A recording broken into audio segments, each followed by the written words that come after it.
السلام علیکم ورحمۃ اللہ وبرکاتہ۔ حضرات محترم، آج ہم انشاءاللہ عز و جل آپ کو ایک ایسی درگاہ پہ لے کے چلیں گے، ایک ایسی خانقاہ میں جو کہ خانقاہ عارفیہ ہے۔ وہاں پر جو یہ درگاہ سامنے ہم دیکھ رہے ہیں، یہ حضرت مخدوم شاہ احمد صفی اور حضرت مخدوم شاہ صفی اللہ اور حضرت مخدوم حکیم آفاق صاحب کی یہ درگاہ ہے، جس میں یہ تینوں مزاریں موجود ہیں۔ انشاءاللہ عز و جل آج ہم انہی تینوں حضرات کی مزار کی زیارت کریں گے۔ انہوں نے اپنی پوری زندگی اللہ و رسول کی دین کی خدمت میں گزار دی، اور انہوں نے ایسے کام انہوں نے دین کے کیے ہیں جن کے سبب آج بھی ان کی فیوز و برکات اور ان کے انوار و تجلیات سے لوگ سرفراز ہو رہے ہیں۔ حضرات محترم، آج ہم انشاءاللہ عز و جل جن ہستیوں کے بارے میں جاننے والے ہیں، ان میں سے سب سے پہلے حضرت مخدوم شاہ صفی اللہ ہیں، جو کہ نیاز احمد کے نام سے مشہور تھے۔ انشاءاللہ عز و جل آج ہم ان سبھی کے بارے میں جانیں گے، جن میں سے حضرت مخدوم شاہ صفی اللہ کی ولادت 28 رمضان 1305 ہجری 9 جون 1888 کو ہوئی۔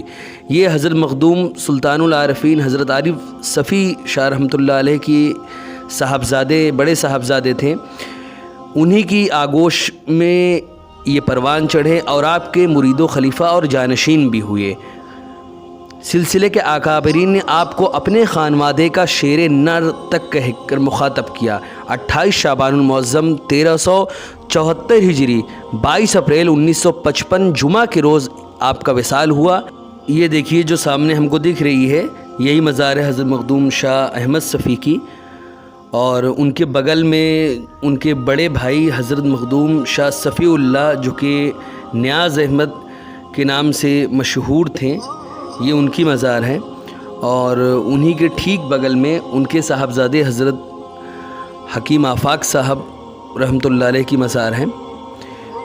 تو یہ انہوں نے 4 صاحبزادے ان کے تھے، جن میں سے ایک صاحبزادے حکیم آفاق صاحب ہیں، دوسرے حضرت شاہ صابر حسین صاحب ہیں، تیسرے حضرت شاہ الہام صفی، اور چوتھے حضرت مخدومی انیس احمد صاحب، جن میں سے 3 صاحبزادے حضرت حکیم آفاق رحمۃ اللہ علیہ، حضرت شاہ صابر رحمۃ اللہ علیہ اور حضرت شاہ الہام صفی کا انتقال ہو چکا ہے، اور انیس احمد عثمانی جو ابھی بھی حیات سے ہیں، یہ پاکستان میں یہ رہتے ہیں۔ حضرت مخدوم شاہ احمد صفی جو تھے، یہ حضور داعی اسلام شیخ ابو سعید شاہ احسان اللہ محمدی ادام اللہ ظلہ علینا کے شیخ بھی ہیں۔ حضرت مخدوم صفی اللہ کے انتقال کے بعد انہوں نے حضرت مخدوم شاہ عارف صفی کا جو مشن تھا اس کو آگے انہوں نے بڑھایا، اور جس وقت سلطان العارفین کا وصال کے وقت آیا، اس وقت آپ کی عمر 6 سے 7 سال کی تھی۔ والد ماجد سے شرف بیعت حاصل تھا اور اجازت و خلافت اپنے برادر گرامی سے تھی۔ اپنے اسلاف کی سیرت و صورت کے مکمل آئینہ دار تھے۔ حضرت مخدوم شاہ احمد صفی اپنے بزرگوں کی روش سے بال برابر بھی تجاوز ان کو گوارا نہ تھا۔ ان کے برادر گرامی کے وصال کے بعد مسند نشیں ہوئیں اور خلق خدا کے لیے سامان ہدایت بنے۔ طویل مدت تک خلق خدا کو فیض یاب فرمانے کے بعد 15 محرم الحرام 1400 ہجری 6 دسمبر 1979 عیسوی پنج شنبہ یعنی جمعرات کے روز دار باقی کی جانب آپ کوچ کر گئے۔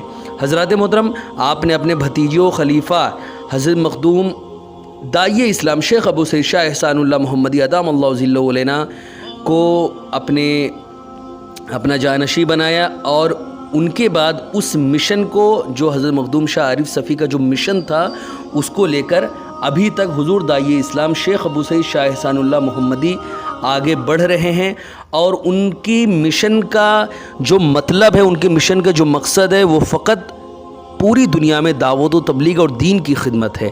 حضرات محترم، اس مشن کی شروعات سید سرام میں جو بڑے پیمانے پہ ہوئی تھی، وہ حضرت مخدوم شاہ عارف صفی نے شروع کی تھی، خانقاہ عارفیہ کی بنیاد ڈال کر۔ اس کے بعد اسی مشن کو آگے بڑھایا ان کے صاحبزادے حضرت مخدوم شاہ صفی اللہ نے۔